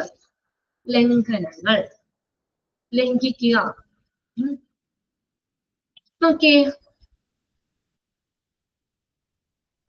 data breaches include unauthorized entry to sensitive information like personal record, financial data, or intellectual property, normally through hacking or exploiting vulnerabilities in system or network. ഒരു എന്താ, നമ്മൾ ഹാക്ക് ചെയ്യുന്നത് തന്നെയാണ് ഡേറ്റ ബ്രീച്ചസ് എന്ന് പറയുന്നത്. ഇത് സാധാരണയായിട്ട് ഒരു സിസ്റ്റത്തിലേക്കോ അല്ലെങ്കിൽ എന്തെങ്കിലും നെറ്റ്വർക്കിലേക്കോ ഉള്ള എന്തെങ്കിലും കേടുപാടുകൾ ഒക്കെ ഹാക്ക് ചെയ്യുന്നതിലൂടെ നമ്മുടെ വ്യക്തികളുടെ രേഖകള്, അതുപോലെ സാമ്പത്തികമായിട്ടുള്ള നഷ്ടങ്ങള്, നമ്മുടെ പേഴ്സണൽ സ്വത്തുകള്, പ്രോപ്പർട്ടി, ഇന്റലക്ച്വൽ പ്രോപ്പർട്ടീസ്, നമ്മുടെ പ്രോപ്പർട്ടീസ്, നമ്മുടെ പിന്നെ അതുപോലെ തന്നെ സെൻസിറ്റീവ് ആയിട്ടുള്ള വിവരങ്ങൾ, നമ്മുടെ ആ സെൻസിറ്റീവ് വിവരങ്ങളിലേക്കുള്ള അനധികൃതമായിട്ടുള്ള പ്രവേശനം ആണ് ഡേറ്റ ബ്രീച്ചസിൽ വരുന്നത്. അതിനകത്ത് നോക്കിയേ, ഇതിനകത്ത് പറഞ്ഞേക്കുന്ന data breaches may end in a lot of, ഇത് മറ്റതുപോലെ തന്നെയാണ്, നമുക്ക് ഫിനാൻഷ്യൽ ലോസ് സംഭവിക്കാം, റെപ്യൂട്ടേഷണൽ ഡാമേജ് സംഭവിക്കാം, ആൻഡ് കോംപ്രമൈസ്ഡ് പ്രൈവസി. ഇതിനകത്ത് നമുക്കൊരു എക്സാമ്പിൾ ഞാൻ പറയാം. ഇപ്പൊ നമ്മള് ഈ ഇതുപോലെ തന്നെ ഒരാൾക്കുടെ ഡേറ്റയിൽ തെറ്റ് വരുത്തി ഹാക്ക് ചെയ്തു, അങ്ങനെ ഒന്ന് എഴുതി വെച്ചു കേട്ടോ. ആ വ്യത്യാസം മനസ്സിലാക്കണം. മറ്റത് എന്താ? ഐഡന്റിറ്റി തെഫ്റ്റ് എന്ന് പറഞ്ഞാൽ പേഴ്സണൽ ഇൻഫർമേഷൻ നമ്മുടെ പെർമിഷൻ ഇല്ലാതെ തന്നെ നമ്മുടെ സമ്പത്തി, നമ്മുടെ പേഴ്സണൽ ഇൻഫർമേഷൻ ഒരാൾ അക്വയർ ചെയ്യുന്നതിനെയാണ് ഐഡന്റിറ്റി തെഫ്റ്റ് എന്ന് പറയുന്നത്. ഓക്കെ, ഡേറ്റ ബ്രീച്ചേഴ്സ് എന്ന് പറഞ്ഞ നോക്കിയേ, അതിനകത്ത് എന്താ വെച്ചാൽ നമ്മുടെ ഡേറ്റയിൽ തെറ്റുകൾ വരുത്തി ഹാക്ക് ചെയ്യുന്നതാണ്. നമ്മുടെ ഡേറ്റാസില് നമ്മൾ കൊടുക്കുന്ന നമ്മുടെ ഡേറ്റുകളിൽ തെറ്റ് വരുത്തിയിട്ട് എന്തെങ്കിലും തെറ്റായിട്ട് കാണിച്ചിട്ടോ അങ്ങനെ ഹാക്ക് ചെയ്യുന്നതാണ്. അത് നോക്കിയാ, അപ്പൊ നമ്മൾ എക്സാമ്പിൾ ആണ്, നമ്മുടെ ബാങ്ക് കസ്റ്റമർ ആണെങ്കിൽ, നമ്മളിപ്പോ ഒരു ബാങ്കിലെ കസ്റ്റമർ ആണെങ്കിൽ അവരുടെ ഡേറ്റ സെൻഡ് ചെയ്ത് കൊടുക്കുമ്പോൾ അതില് എന്തെങ്കിലും നമ്മൾ ഡാറ്റ സെൻഡ് ചെയ്ത് കൊടുക്കുമ്പോൾ അതില് എന്തെങ്കിലും ഇററുകൾ വരുത്തിയിട്ട് എന്ത് ചെയ്യുന്നു? ഹാക്ക് ചെയ്യുന്ന രീതിയാണ്. ഓക്കെ ഓക്കെ, എന്താ പറഞ്ഞേക്കുന്നത്? നമ്മള് ബാങ്ക് എക്സാമ്പിൾ ആയിട്ട് ഞാൻ പറഞ്ഞേട്ടോ, നമ്മളിപ്പോ ഒരു ബാങ്കിലെ കസ്റ്റമർ ആണെങ്കിൽ അവരുടെ ഡേറ്റ സെൻഡ് ചെയ്ത് കൊടുക്കുമ്പോൾ അതില് എന്തെങ്കിലും ഇറർ വരുത്തിയിട്ട് ഹാക്ക് ചെയ്തു. അതിൽ ആ ഡേറ്റാസില് എന്തെങ്കിലും തെറ്റൊക്കെ വരുത്തിയിട്ട് നമ്മൾ ഹാക്ക് ചെയ്യുന്ന രീതിയാണത്. ഇനി അടുത്തത് അഞ്ചാമത്തെ, മാൻ in middle, victim attacks. Man in middle. എന്താ പേരിൽ തന്നെ അറിയാലോ, രണ്ടു പേർക്കുടെ ഇടയിൽ ഒരാള് മിഡിലേക്ക് വരും. എന്താണ് man in middle or victim attack എന്ന് പറയുന്നത്. Man in the middle or victim attacks. Okay, victim attacks include intercepting ചെയ്യാന്ന് വെച്ചാൽ തടസ്സപ്പെടുത്തുക and changing communication between two parties without their knowledge. അതായത് അവർക്കുടെ അറിവില്ലാതെ രണ്ടാളുകൾ സംസാരിക്കുകയാണെങ്കിൽ അവർക്കുടെ കമ്മ്യൂണിക്കേഷനിൽ എന്തെങ്കിലും ചേഞ്ച് വരുത്താനോ അല്ലെങ്കിൽ തടസ്സപ്പെടുത്താനോ നമ്മുടെ വേറൊരാൾ ശ്രമിക്കുന്ന ഒരിതാണ് മാൻ ഇൻ ദ മിഡിൽ എന്ന് പറയുന്നത്. രണ്ടു പേർ തമ്മിലുള്ള സംഭാഷണത്തിനിടെ അവർ അറിയാതെ തന്നെ അവരുടെ ഡേറ്റ ചോർത്തുന്ന രീതി. അതിൽ നിന്ന് തന്നെ അറിയാം മിഡിലിൽ ഒരാളുണ്ട്, രണ്ടുപേര് സംസാരിക്കുകയാണെങ്കിൽ അതിന്റെ ഇടയിൽ അവരറിയാതെ തന്നെ ഡേറ്റ ചോർത്തുന്ന രീതി. നമ്മൾ സിനിമയിലൊക്കെ കണ്ടിട്ടില്ലേ അല്ലേ? രണ്ടുപേര് സംസാരിക്കുമ്പോഴും ഏതെങ്കിലും രീതിയിലൊക്കെ നമ്മൾ അതിന്റെ അവരിന്നൊക്കെ നമ്മൾ കേസൊക്കെ തെളിയിക്കാനും കേസിന്റെ ഭാഗമൊക്കെ ആയിട്ടും അപ്പൊ അവരുടെ നോളജ് അറിവില്ലാതെ തന്നെ എന്ത് ചെയ്യുന്നു, അവര് രണ്ടുപേരും സംസാരിക്കുമ്പോൾ അവര് പറയുന്ന കാര്യങ്ങളൊക്കെ മൂന്നാമതൊരാള് അതെന്ത് ചെയ്യുന്നു, ചോർത്തിയെടുക്കുന്നു. അതിനെയാണ് സംഭാഷണം ചോർത്തുന്നതിനെയാണ് മാൻ ഇൻ ദ മിഡിൽ എന്ന് പറയുന്നത്. വിക്ടിം അറ്റാക്ക് ഇൻക്ലൂഡ് ഇന്റർസെപ്റ്റിംഗ് ചെയ്യാന്ന് വെച്ചാൽ തടസ്സം വരുത്തുന്നു, ആൻഡ് ചേഞ്ചിങ് കമ്മ്യൂണിക്കേഷനിൽ ചേഞ്ച് വരുത്തുന്നു. ഇങ്ങനെ between two parties without their knowledge, അവരുടെ അറിവില്ലാതെ തന്നെ. Attacks can overhead, modify or inject spiteful content into communication, potentially compromising sensitive information or handling the exchange. ആക്രമണത്തിന് നമ്മള് ഇപ്പൊ ഇങ്ങനെ ഹാക്ക് ചെയ്യുമ്പോൾ അതിൽ നമ്മുടെ സെൻസിറ്റീവ് ആയിട്ടുള്ള വിവരങ്ങൾ കൈമാറ്റം ചെയ്യുന്നതിനോ നമ്മൾ കൈമാറ്റം ചെയ്യുന്നതിനോ അല്ലെങ്കിൽ നമ്മളുടെ ഇടയിൽ വെറുപ്പ് ഉളവാക്കുന്ന കണ്ടന്റ് കേൾക്കാനോ അല്ലെങ്കിൽ അതിൽ ഇൻജക്ട് ചെയ്യാനോ ഒക്കെ കഴിയും. എന്തെങ്കിലും പരിഷ്കാരങ്ങൾ വരുത്താനോ അല്ലെങ്കിൽ എന്തെങ്കിലും inject spiteful content into communication, ആ കമ്മ്യൂണിക്കേഷനിലേക്ക് നമുക്ക് എന്തെങ്കിലും കാര്യങ്ങൾ അതിലേക്ക് എന്ത് ചെയ്യാം, ഇൻജക്ട് ചെയ്യാനോ അല്ലെങ്കിൽ കൊടുക്കാനോ ഒക്കെ ഈ ഒരു രീതിയിൽ ഉപയോഗിക്കാം. അപ്പൊ അതിനകത്ത് ഇത്രയൊന്നും നിങ്ങൾ നോട്ട് ചെയ്ത് വെച്ചേക്കാം. പെട്ടെന്ന് കേൾക്കുമ്പോൾ മനസ്സിലാക്കണം എന്താ, രണ്ടുപേർ തമ്മിലുള്ള സംഭാഷണത്തിനിടെ അവരറിയാതെ തന്നെ അവരുടെ ഡേറ്റ ചോർത്തിയെടുക്കുന്ന രീതി. അങ്ങനെ ഒന്ന് നോട്ട് ചെയ്ത് വെച്ചാൽ മതി, ഒന്ന് ഷോർട്ട് ചെയ്തിട്ടോ.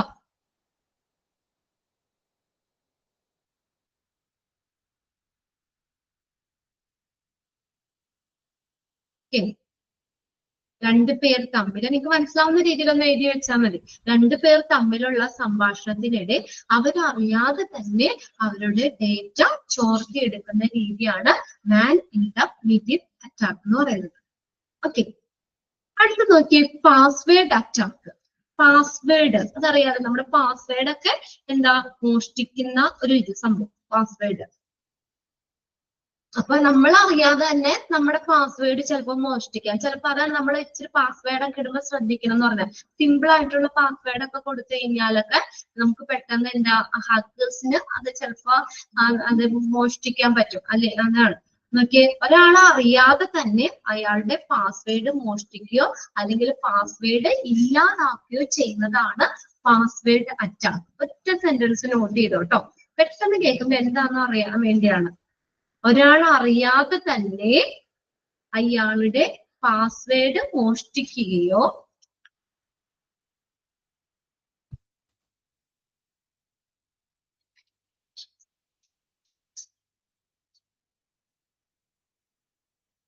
ഒരാളുടെ പാസ്വേഡ് മോഷ്ടിക്കുകയോ പാസ്വേഡ് ഇല്ലാതാക്കുകയോ ചെയ്യുന്നതിനെയാണ്. അപ്പൊ നമ്മൾ സിമ്പിൾ ആയിട്ടുള്ള പാസ്വേഡ് ഒക്കെ ഇട്ട് കഴിഞ്ഞാല് ചിലരൊക്കെ ഫോൺ നമ്പർ ഒക്കെ പാസ്വേഡ് കൊടുക്കാം. അപ്പൊ നമ്മൾ അറിയാവുന്നവര് വേണമെങ്കിൽ നമ്മുടെ ഇതൊക്കെ എന്തെങ്കിലും ലോഗിൻ ചെയ്യാനോ ഒക്കെ ആണെങ്കിലും നമ്മുടെ ഫോൺ നമ്പേഴ്സ് ഒക്കെ അറിയാവുന്നവര് വെറുതെ ഫോൺ നമ്പർ ഒക്കെ അടിച്ചു കൊടുത്ത് ബൈ ചാൻസിൽ ആ പാസ്വേഡ് അടിക്കുമ്പോൾ കറക്റ്റ് ആണെങ്കിൽ ഓപ്പൺ ചെയ്യുകയാണെങ്കിൽ നമ്മളുടെ സംബന്ധിക്കുന്ന ഇൻഫർമേഷൻ ഒക്കെ അവർക്ക് എടുക്കാം. അപ്പൊ നമ്മൾ സിമ്പിൾ ആയിട്ടുള്ള പാസ്വേഡ് ഒക്കെയാണ് ഉപയോഗിക്കുന്നതെങ്കിൽ അങ്ങനെയുള്ള പാസ്വേഡുകളൊക്കെയാണ് കൂടുതൽ അവിടെ എന്താ മോഷണം വരുന്നത്, ഈ പാസ്വേഡ് ഹാക്ക് ചെയ്യുന്നതൊക്കെ. Password attack aim to attain password attacks aim to attain unauthorized entry into account by cracking or bypassing password security. ഇങ്ങനെ പറഞ്ഞേക്കുന്ന യൂസറിന്റെ അക്കൗണ്ടിലേക്ക് തന്നെ അവർക്കിടെ നമുക്ക് ഈ പാസ്വേഡ് അറ്റാക്ക് എന്ന് പറഞ്ഞേക്കുന്ന എന്താ എയിം ചെയ്തേക്കണേ നമുക്കിവിടെ അനുമതി ഇല്ലാത്തൊരു പ്രവേശനമാണ് അല്ലെ. നമ്മൾ മോഷ്ടിക്കുക ചെയ്യുന്നത്, നമ്മുടെ പാസ്വേഡ് മോഷ്ടിച്ചിട്ട് നമ്മുടെ അക്കൗണ്ടിലേക്ക് കയറുന്നതാണ്. നമ്മുടെ അക്കൗണ്ട് ഒക്കെ ഓപ്പൺ ചെയ്യുന്നതിനെയാണ് പാസ്വേഡ് അറ്റാക്ക് എന്ന് പറഞ്ഞത്. യൂസറിന്റെ അക്കൗണ്ടിലേക്കുള്ള വഞ്ചനാപരമായിട്ടുള്ള പ്രവേശനം നേടുന്നതിനായി ലോഗിൻ ഫോമുകൾ മോഷ്ടിച്ചിട്ട് അതിലേക്ക് യൂസേഴ്സിന്റെ നെയിമും പാസ്വേഡും ജോഡികളും ഒക്കെ കൊടുക്കുന്നതിനെയാണ്, കുത്തിവെക്കുന്നതിനെയാണ് ഈ പാസ്വേഡ് അറ്റാക്ക് എന്ന് പറയുന്നത്. അപ്പൊ അവിടെ നോക്കിയേ എന്താ പറഞ്ഞേക്കുന്നത്, കോമൺ ടെക്നിക് കൺസിസ്റ്റ് ഓഫ്, അതിനകത്തൊന്ന് നോട്ട് ചെയ്തേക്കണം. അവിടെ കോമൺ ടെക്നിക് കൺസിസ്റ്റ് ഓഫ് ഏതൊക്കെയാണ്? ബ്രൂട്ട് ഫോഴ്സ് അറ്റാക്ക്, ക്രൂരമായ ആക്രമണം. ബ്രൂട്ട് ഫോഴ്സ് അറ്റാക്ക് അത് ഏതൊക്കെ വരാന്നാണ്? കോമൺ ആയിട്ടുള്ള പാസ്വേഡ് അറ്റാക്കുകൾ. ഇതൊന്ന് അണ്ടർലൈൻ ചെയ്തിട്ട് തരും കേട്ടോ, ഏതൊക്കെയാണ്? Brute force attack, dictionary attacks and credential stuffing. കേട്ടിട്ടുണ്ടോ? ക്രെഡൻഷ്യൽ സ്റ്റഫിംഗ് എന്ന് പറഞ്ഞാൽ ക്രെഡൻഷ്യൽ സ്റ്റഫിംഗ് എന്ന് വെച്ചാൽ ക്രെഡൻഷ്യൽ സ്റ്റഫിംഗ് എന്ന് പറഞ്ഞു കഴിഞ്ഞാല് എന്താ, യൂസറിന്റെ അക്കൗണ്ടിലേക്ക് നമ്മൾ യൂസ് ചെയ്യുന്ന യൂസറിന്റെ അക്കൗണ്ടിലേക്ക് അതിലേക്ക് പ്രവേശിക്കുന്നതിന് വേണ്ടിയിട്ട്, ആ അക്കൗണ്ട് ഓപ്പൺ ചെയ്യുന്നതിന് വേണ്ടിയിട്ട് ലോഗിൻ ഫോമുകൾ, നമ്മൾ ലോഗിൻ ചെയ്യാനുള്ള ലോഗിൻ ഫോമുകൾ മോഷ്ടിച്ച ശേഷം യൂസറിന്റെ നെയിമും പാസ്വേഡ് ജോഡിയൊക്കെ അതിലേക്ക് ഇൻജക്ട് ചെയ്യുന്നതിനാണ്, കുത്തിവെക്കുന്നതിനെയാണ് ക്രെഡൻഷ്യൽ സ്റ്റഫിംഗ് എന്ന് പറയുന്നത്. ഇങ്ങനെയുള്ള ഇതൊക്കെ എന്താ പാസ്വേഡ് അറ്റാക്കിൽ വരുന്നതാണ്. യൂസറിന്റെ അക്കൗണ്ടിലേക്ക് ഇപ്പൊ എന്റെ അക്കൗണ്ടിലേക്ക് കയറണമെങ്കിൽ എന്ത് ചെയ്യുന്നു, നമ്മുടെ എന്താ ലോഗിൻ ഫോമുകള് നമ്മുടെ അക്കൗണ്ടിൽ അതിന്റെ പാസ്വേഡ് അല്ലെങ്കിൽ ഇതൊക്കെ മോഷ്ടിച്ചിട്ട് നമ്മുടെ അക്കൗണ്ടിലേക്ക് അനധികൃതമായി പ്രവേശിക്കുന്നതിനാണ് ക്രെഡൻഷ്യൽ സ്റ്റഫിംഗ് എന്ന് പറയുന്നത്. നോക്കിയേ, അടുത്തത് ഒരെണ്ണം ഇൻസൈഡർ ത്രെറ്റ്സ്. ത്രെറ്റ്സ് എന്ന് പറഞ്ഞാൽ ഭീഷണികൾ. Okay, insider threats means risk posed by individual within the organization who have authorized entry into system or sensitive data. Okay, എന്താ പറഞ്ഞേക്കുന്നത്, ഇപ്പൊ എന്താ പറയുന്നത്, ഒരു ഓർഗനൈസേഷൻ, ഒരു സ്ഥാപനത്തിലുള്ള ആളിലെ എംപ്ലോയീസ് തന്നെ അവരുടെ സെക്യൂർ ആയിട്ടുള്ള ഇൻഫർമേഷൻസ് ഒരു തേർഡ് പാർട്ടിക്ക് കൊടുക്കുന്നതിനെ ഇൻസൈഡ് ത്രീ എന്ന് പറയുന്നത്. ഇപ്പൊ ഒരു നമ്മൾ സിനിമയിൽ കണ്ടിട്ടുണ്ട്, ഒരു ഓഫീസിൽ ഒരുമിച്ച് വർക്ക് ചെയ്യും, എന്നിട്ട് അവിടുത്തെ ന്യൂസുകൾ കാര്യങ്ങളൊക്കെ അവർക്ക് ഓപ്പോസിറ്റ് ആയിട്ട് കിടക്കുന്ന സ്ഥാപനത്തിലേക്ക് ഒരു തേർഡ് പാർട്ടിക്ക് കൊടുക്കുന്നതിനെയാണ് ഇൻസൈഡർ ത്രീ എന്ന് പറയുന്നത്. ഇതൊന്ന് നിങ്ങൾക്ക് മനസ്സിലാവുന്ന രീതിയിൽ ഒന്ന് എഴുതി വെച്ചാൽ കേട്ടോ. അതൊരു ഓർഗനൈസേഷന്റെ ഉള്ളിൽ, ഒരു സ്ഥാപനത്തിന്റെ ഉള്ളിലെ എംപ്ലോയീസ്, ഒരു സ്ഥാപനത്തിനുള്ളിലുള്ള എംപ്ലോയീസ് അവരുടെ സെക്യൂർ ആയിട്ടുള്ള ഇൻഫർമേഷൻസ് തേർഡ് പാർട്ടിക്ക് കൊടുക്കുന്നതിനെയാണ്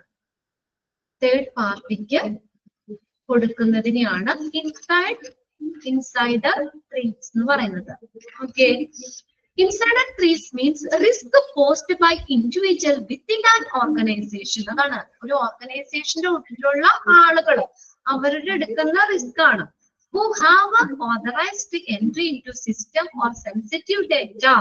അനുമതി ഇല്ലാതെ എന്ത് ചെയ്യുന്നു, അതിന്റെ ആ ഒരു സ്ഥാപനത്തിന്റെ ഇതിന്റെ അനുമതിയോട് കൂടിയല്ല ചെയ്യുന്നത് അല്ലെ, അവർക്കിടെ നമുക്ക് അനുമതി ഇല്ലാതെ തന്നെ അവിടുത്തെ ഡേറ്റാസ് ഒക്കെ എന്ത് ചെയ്യുന്നു, തേർഡ് പാർട്ടിക്ക് കൊടുക്കും.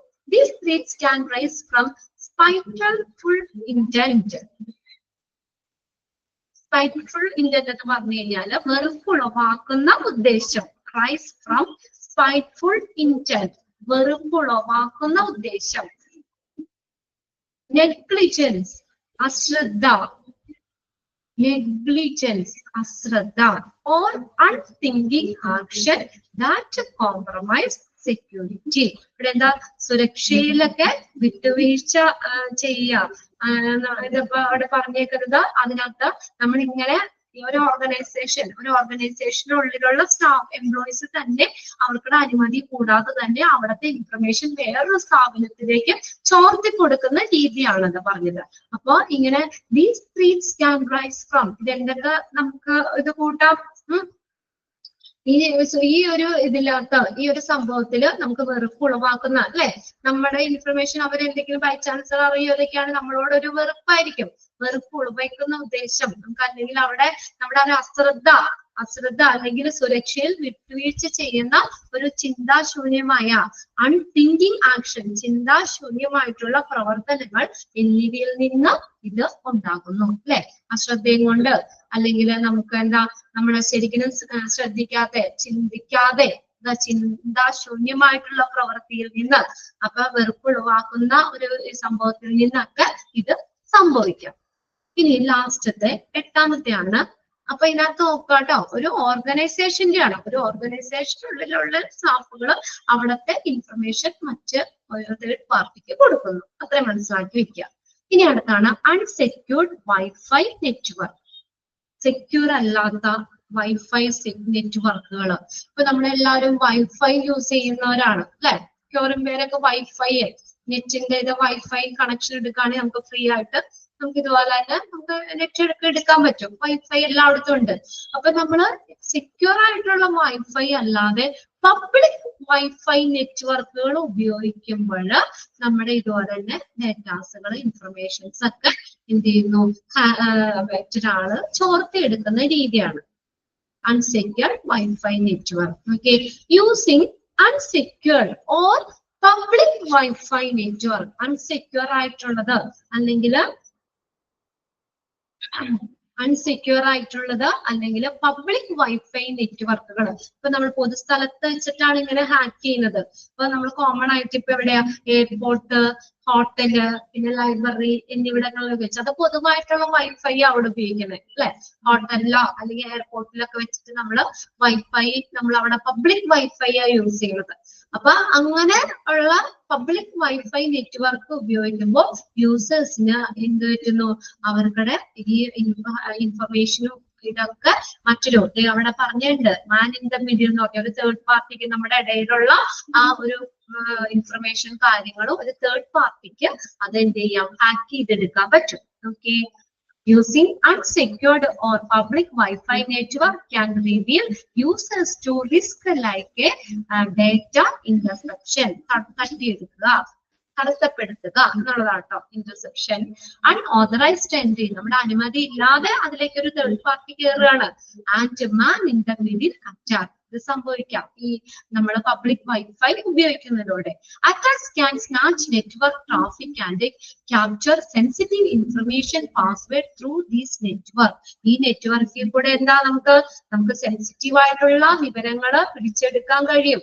ഓൺലൈൻ ഭീഷണികള് നമുക്ക് എന്താ അത് നമുക്ക് ലഘൂകരിക്കാനും പിന്നെ അതുപോലെ തന്നെ നമ്മളെ നല്ലൊരു പാസ്വേഡ് ഉപയോഗിക്കുന്നതിലൂടെ നമുക്ക് നമ്മുടെ ആ ഒരു പാസ്വേഡ് ഒക്കെ നമ്മൾ സെക്യൂർ അല്ലാത്തൊക്കെ പെട്ടെന്ന് ഹാക്കേഴ്സിന് എന്താ പറയാ നമ്മള് എടുക്കാൻ പറ്റുന്ന തരത്തിലുള്ള പാസ്വേഡുകള് ഇങ്ങനെയുള്ള ഇതിലും ഇതൊക്കെ സംഭവിക്കാം കേട്ടോ. അത് പറയുന്നുണ്ട്, താഴെ സെക്ഷനിൽ പറയുന്നുണ്ട്. Attack can snatch network traffic and capture sensitive information passed through this network. അപ്പൊ ഇതിൽ കൂടെ നമ്മുടെ ഈ നെറ്റ്വർക്കിൽ കൂടെ വൈഫൈയിൽ കൂടെ തന്നെ നമുക്ക് എന്താ പറയാ നമുക്ക് നമ്മുടെ സെൻസിറ്റീവ് ആയിട്ടുള്ള ഇൻഫർമേഷൻ ഒക്കെ പാസ് ചെയ്യുമ്പോൾ തന്നെ ഹാക്കേഴ്സിനൊക്കെ നമുക്കത് അറ്റാക്ക് ചെയ്തെടുക്കാൻ പറ്റും. Then to mitigate online security threat, it is necessary to adopt security best practice like using a strong and unique password. നമുക്ക് strong പാസ്വേഡുകൾ നമ്മൾ ഉപയോഗിക്കണം. അതിപ്പോ പെട്ടെന്ന് ആരും ഹാക്ക് ചെയ്യാത്ത രീതിയിലുള്ള പാസ്വേഡുകൾ ഒക്കെ ഉപയോഗിക്കാം. നമുക്ക് ഓൺലൈൻ സെക്യൂരിറ്റി ഓൺലൈൻ ഭീഷണികളിൽ നിന്ന് നമുക്കൊന്ന് മറികടക്കാനൊക്കെ ആയിട്ട് നമുക്ക് എന്ത് ചെയ്യാൻ പറ്റും, നമുക്ക് നല്ല പാസ്വേഡുകൾ necessary to adopt security best practice like using strong and unique password. നല്ല വിശ്വസനീയമായിട്ടുള്ള നല്ല പാസ്വേഡുകളൊക്കെ നമ്മൾ എന്ത് ചെയ്യാ ഉപയോഗിക്കുക. ഇറ്റ് ഈസ് നെസസറി ടു അത് നമ്മൾ പറഞ്ഞത് അല്ലെ. It is necessary to adopt security best practice like using strong and unique password. Frequently updating software and application enabling two-factor authentication. കേട്ടിട്ടുണ്ടോ? two-factor authentication എന്ന് പറഞ്ഞു കഴിഞ്ഞാല് നമ്മളിപ്പോ ഈ എന്താ പറയാ എന്തെങ്കിലും നമുക്ക് രണ്ട് അതായത് നമ്മളൊരു പാസ്വേഡ് എന്തെങ്കിലും ഫോണൊക്കെ ആണെങ്കിൽ നമ്മളത് ഓപ്പൺ ചെയ്യണമെങ്കിൽ രണ്ട് സുരക്ഷാ സംവിധാനം തന്നെയാണ് കേട്ടോ. എന്തെങ്കിലും നമ്മൾ വ്യത്യസ്തമായിട്ടുള്ള ഐഡന്റിഫിക്കേഷൻ ഉള്ള ഒരു സുരക്ഷാ സംവിധാനമാണ്. എക്സാമ്പിൾ ആയിട്ട് നമുക്ക് പറയാം, അതിൽ ആദ്യത്തെ ഘടകം എന്ന് പറയുക പാസ്വേഡ്. നമ്മൾ പാസ്വേഡ് അടിച്ചു കൊടുക്കണം. പിന്നെ രണ്ടാമത്തത് നമുക്ക് ഫിംഗർ പ്രിന്റ് ഒക്കെ വെക്കൂലേ, ഫിംഗർ പ്രിന്റ് നമ്മുടെ കൈ വെച്ചാൽ മാത്രമേ അത് ലോക്ക് തുറക്കുള്ളൂ എന്നുള്ള രീതിയിൽ ഫോണിൽ നമ്മൾ അങ്ങനെ സെറ്റ് ചെയ്യാം. പിന്നെ നമ്മുടെ ഫേസ് നമ്മുടെ മുഖം കാണിച്ചാൽ മാത്രമേ ഫോൺ ഓപ്പൺ ആവുള്ളൂ. അപ്പൊ അങ്ങനെ അതാണ് ടു ഫാക്ടർ, രണ്ട് ഫാക്ടേഴ്സ് ആണ്. അതിൽ ഒന്നാമത്തേന്ന് പറഞ്ഞാൽ പാസ്വേഡ് ആണ്. ഒന്നാമത്തേതാ പാസ്വേഡ് സെറ്റ് ചെയ്യാന്നുള്ളത്. രണ്ടാമത്തെ കാര്യം നമ്മുടെ ഫിംഗർ പ്രിന്റ്. അഡീഷണൽ ആയിട്ട് രണ്ടാമത്തെ ഫാക്ടർ ഏതാ? ടു ഫാക്ടറിൽ നമ്മുടെ ഈ ഫിംഗർ പ്രിന്റോ അല്ലെങ്കിൽ നമ്മുടെ ഫേസോ ഒക്കെ കാണിക്കുന്ന രീതിയിൽ അങ്ങനെ നമുക്ക് അപ്പൊ നമുക്കത് ഓപ്പൺ ചെയ്യണമെങ്കിൽ നമ്മൾ വ്യത്യസ്തമായിട്ടുള്ള ഐഡന്റിഫിക്കേഷൻ അതിനകത്ത് ആവശ്യമാണ്. നമ്മുടെ എന്തെങ്കിലും അക്സസ് ചെയ്യണമെങ്കിൽ പെട്ടെന്ന് പറ്റൂല, ഹാക്കേഴ്സിന് പെട്ടെന്ന് അത് പറ്റില്ല, ഓപ്പൺ ആക്കാനോ ഇതൊന്നും പറ്റില്ല. എന്ന് വെച്ചാൽ നമ്മൾ അവിടെ ടു ഫാക്ടർ ഐഡന്റിഫിക്കേഷൻ ആണ്, രണ്ട് വ്യത്യസ്തമായിട്ടുള്ള ഐഡന്റിഫിക്കേഷൻ ആണ് അവിടെ ഉപയോഗിക്കുന്നത്.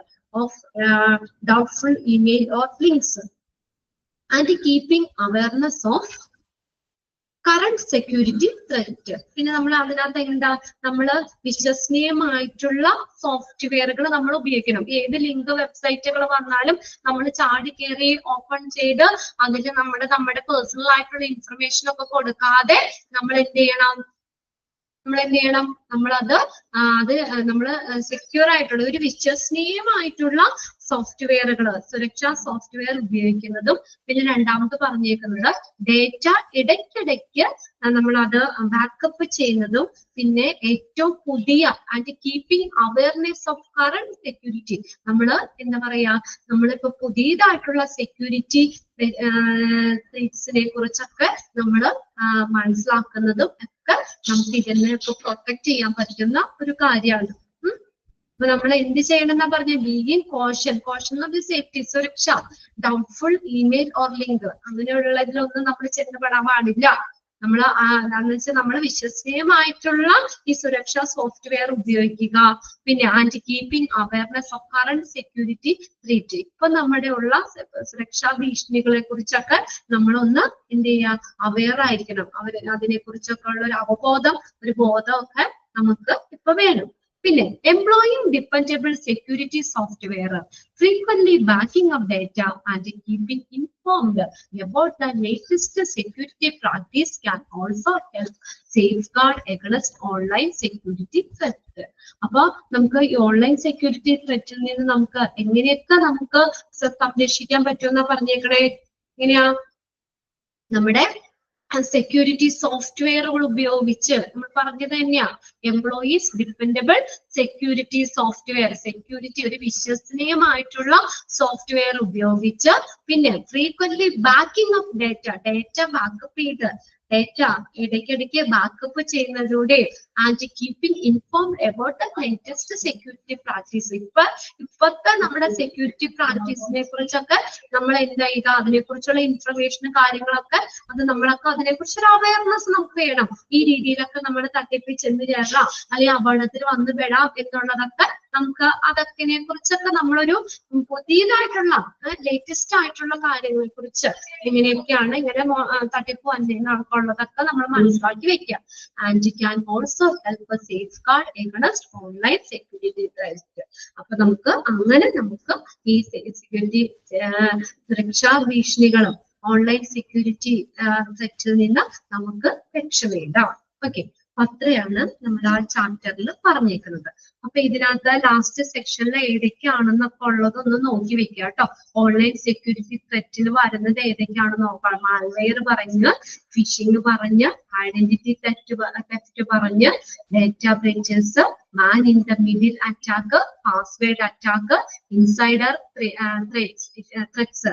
ഇൻസൈഡർ ത്രെറ്റ്സ് എന്ന് പറഞ്ഞാൽ ഒരു ഓർഗനൈസേഷന്റെ ഉള്ളിലുള്ള ആളുകൾ, അവിടുത്തെ സ്റ്റാഫ് തന്നെ അവിടുത്തെ ഇൻഫർമേഷൻ തേർഡ് പാർട്ടിക്ക് കൊടുക്കുന്നത്. പിന്നെ അൺസെക്യൂർഡ് വൈഫൈ നെറ്റ്വർക്ക്, സെക്യൂർ അല്ലാത്ത, അതായത് നമ്മുടെ പബ്ലിക് വൈഫൈ ഒക്കെ ഉപയോഗിക്കുന്നതിലൂടെ നമ്മൾ അപ്പൊ കോമൺ ആയിട്ടല്ലേ പ്ലേസിൽ നമ്മൾ വൈഫൈ ഉപയോഗിക്കുമ്പോൾ ഹാക്കേഴ്സിന് നമ്മുടെ ഇതൊക്കെ ഇൻഫർമേഷൻ ഡേറ്റ ഒക്കെ നമുക്ക് എടുക്കാൻ പറ്റും.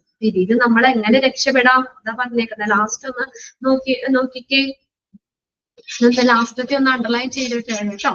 നമ്മൾ സെക്യൂർ ആയിട്ടുള്ള സോഫ്റ്റ്വെയർ ഉപയോഗിക്കുന്നതിലൂടെയും നമ്മുടെ ഡേറ്റാസ് ഇടയ്ക്കിടയ്ക്ക് ബാക്കപ്പ് ചെയ്യുന്നതിലൂടെയും, പിന്നെ അടുത്തത് നമുക്ക് ലേറ്റസ്റ്റ് സെക്യൂരിറ്റി പ്രാക്ടീസുകളൊക്കെ നമ്മൾ അതിനെ കുറിച്ചുള്ള ഒരു അവയർനെസ്സിലൂടെയൊക്കെ നമുക്ക് ഓൺലൈൻ സെക്യൂരിറ്റി ത്രെറ്റിൽ നിന്ന് നമുക്ക് എന്ത് ചെയ്യാൻ പറ്റും, രക്ഷപ്പെടാം.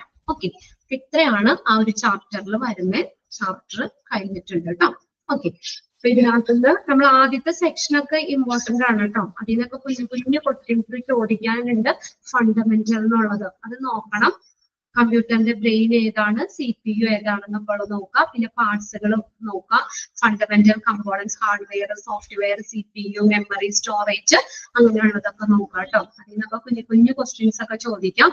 പിന്നെ ഓരോന്നിനും അത് മൂന്നിന്റെ ഞാൻ പറഞ്ഞില്ലേ, മൈക്രോസോഫ്റ്റ് വേർഡ് എന്ന് പറഞ്ഞാൽ വേർഡ് പ്രോസസ്സിംഗ് സോഫ്റ്റ്വെയർ ആണ്. അത് തന്നെ അണ്ടർലൈൻ ചെയ്തിട്ടുണ്ട്. അത് പിന്നെ എന്തിനൊക്കെ വേണ്ടി ഉപയോഗിക്കുന്നത്, അതിന്റെ ഫീച്ചേഴ്സ് നോക്കുക, എന്തൊക്കെ ഇതാണ് അതിനെവിടെ നോക്കുന്നതിനുള്ളതാണ്. പിന്നെ ഹോസ്പിറ്റലിൽ എവിടെ അപ്ലൈ ചെയ്യാനുള്ളത് അതും കൂടി അതിന്റെ നോക്കാം. പിന്നെ പവർ പോയിന്റ് പറഞ്ഞത് അതെന്താണ്, പ്രസന്റേഷൻ സോഫ്റ്റ്വെയർ ആ നോക്കാം. അതിൽ എന്തൊക്കെ പ്രത്യേകതകളാണ്, സ്ലൈഡ് ക്രിയേഷൻ, സ്ലൈഡ് ഫോർമാറ്റിംഗ്, പിന്നെ സ്ലൈഡ് ലേഔട്ട്സ്, മൾട്ടിമീഡിയ ഇന്റഗ്രേഷൻ. പിന്നെ അടുത്തത് ആപ്ലിക്കബിലിറ്റി ഇൻ ഹോസ്പിറ്റലിൽ എവിടേക്കാണ് നമ്മൾ ഉപയോഗിക്കുന്നത് എന്നുള്ളത് പറഞ്ഞു. പിന്നെയാണ് എക്സൽ പറഞ്ഞത്. എക്സൽ എന്ത് സോഫ്റ്റ്വെയർ ആണ്, സ്പ്രെഡ്ഷീറ്റ് സോഫ്റ്റ്വെയർ. അണ്ടർലൈൻ ചെയ്തത് കേട്ടോ, മൈക്രോസോഫ്റ്റ് എക്സൽ. അത് ഏതെങ്കിലും ഓർമ്മ ചോദിക്കും എക്സാമിന്. Is A strong spreadsheet software. Microsoft വികസിപ്പിച്ചെടുത്ത സ്ട്രോങ് സ്പ്രെഡ്ഷീറ്റ് സോഫ്റ്റ്വെയർ ആണ്. പിന്നെ അതിനകത്ത് അതിന്റെ നോട്ട് എന്തൊക്കെയാണ് അതിന്റെ ഫീച്ചേഴ്സ് വരുന്നത് എന്നുള്ളത് നോക്കാം. പിന്നെ അടുത്തത് ആപ്ലിക്കേഷൻ, ഹോസ്പിറ്റലിലെ ആപ്ലിക്കേഷൻസ്. പിന്നെ നമ്മൾ ഇന്റർനെറ്റ് പഠിച്ചത് ഏതൊക്കെയാണ് അതിന്റെ ഓരോ ഇന്നലെ ക്ലാസ്സിൽ എടുത്താണ്. പിന്നെ അടുത്ത വെബ് ബ്രൗസേഴ്സ് നോക്കാം, ഏതൊക്കെയാണെന്ന് നോക്കാം. പിന്നെ ഓൺലൈൻ സെക്യൂരിറ്റി. അത്രയാണ് ചാപ്റ്ററിൽ വരുന്നത്. ഓക്കെ. അപ്പോ ഇനിയിപ്പോ അടുത്തത് നമ്മുടെ മുന്നിൽ നമ്മൾ ഫേസ് ചെയ്യാൻ പോകുന്നത് എക്സാം ആണ്. ഇനി 3rd ഉം 4th ഉം മോഡ്യൂളുടെ എക്സാം നമുക്ക് അടുത്ത സാറ്റർഡേ 21st അപ്പൊ എല്ലാവരും നന്നായിട്ട് പഠിക്കാം. എല്ലാവർക്കും വിഷു ഓൾ ദ ബെസ്റ്റ്. ഇന്നലെ ഞാൻ കുറച്ച് പറഞ്ഞതാണ്, എന്നുവെച്ചാൽ ഞങ്ങള് എല്ലാവരും കോമൺ ആയിട്ട് പറയുന്നതാണ്. എന്നുവെച്ചാൽ നല്ലൊരു ബാച്ചായിരുന്നു എന്ന്. ഇത്രയും ദിവസം നമുക്ക് എങ്ങനെയെങ്കിലും ഒന്ന് പെട്ടെന്ന് നിങ്ങളുടെ ചാപ്റ്റർ തീർക്കാന്നുള്ള ഒരു ഇതായിരുന്നു. പക്ഷെ തീർന്ന് അവസാനം എത്തിയപ്പോ എല്ലാവർക്കും സങ്കടമായി. അയ്യോ ഇപ്പൊ തീരുമല്ലോ, അല്ലെങ്കിൽ ഇന്നിപ്പോ രാവിലെ ആണെങ്കിൽ ഞാൻ വന്നപ്പോ അയ്യോ ഇന്നും കൂടി അല്ലേ ക്ലാസ് ഉള്ളൂ എന്നുള്ള രീതിയിലാണ് വന്നത്. അപ്പൊ ശരിക്കും പറഞ്ഞാൽ ഇതൊരു ഫോർമാലിറ്റിക്ക് പറയണല്ല കേട്ടോ. എന്നുവെച്ചാൽ വളരെ സങ്കടം ഉണ്ടായിരുന്നു. ഇപ്പൊ എന്നുവെച്ചാൽ നിങ്ങളുമായിട്ട് അത്ര ഒരു അറ്റാച്ച്മെന്റ് ആയിരുന്നു. നല്ലൊരു ബാച്ചാണ്. എല്ലാ ടീച്ചേഴ്സും പറഞ്ഞ ഒരു കാര്യമാണ്, അവിടെ കോമൺ ആയിട്ട് പറഞ്ഞതാണ്. അപ്പൊ ഇനിയിപ്പോ എല്ലാവരും നന്നായിട്ട് ഇരുന്ന് പഠിക്കാം. എല്ലാവർക്കും ആത്മാർത്ഥമായിട്ട് കേട്ടോ, വെറുതെ ഒരു ഇതായിട്ട് പറയുന്നതല്ല, ഫോർമാറ്റിക്ക് പറയുന്നതല്ല, ആത്മാർത്ഥമായിട്ട് ഞങ്ങൾ പ്രാർത്ഥിക്കുന്നത് എല്ലാവർക്കും നല്ല മാർക്ക് കിട്ടാനും പെട്ടെന്ന് തന്നെ നിങ്ങൾക്ക് ഒരു നല്ലൊരു ജോലിയിലേക്ക് കയറാനും ഒക്കെ ആയിട്ട് ഞങ്ങൾ ശരിക്കും എല്ലാവരും പ്രാർത്ഥിക്കുന്നുണ്ട് കേട്ടോ. നിങ്ങൾക്ക് കിട്ടുന്ന സമയം നിങ്ങൾ ഇനിയിപ്പോ എല്ലാവരുടെ എക്സാം കഴിഞ്ഞ് കഴിഞ്ഞാൽ തിരക്കങ്ങ് കഴിഞ്ഞല്ലോ, അതിനുശേഷം നിങ്ങൾ കിട്ടുന്ന കുറച്ച് സമയങ്ങൾ നിങ്ങൾക്ക് പറ്റുന്ന രീതിയിൽ നിങ്ങൾ അത് പഠിച്ചു വെക്കാം. ലാസ്റ്റത്തേക്ക് വെക്കരുത്. ലാസ്റ്റ് എക്സാമിന്റെ തലേദിവസമൊക്കെ ആകുമ്പോഴത്തേക്ക് നമുക്ക് എല്ലാം കൂടി വരുമ്പോഴത്തേക്കും നിങ്ങൾക്ക് ബുദ്ധിമുട്ടാവും. അപ്പൊ നമുക്ക് കിട്ടുന്ന കുഞ്ഞു സമയങ്ങൾ നമ്മളത് മാക്സിമം യൂസ് ചെയ്യുക. എന്തായാലും എല്ലാവർക്കും ഓൾ ദി ബെസ്റ്റ്. ഓക്കെ അല്ലേ?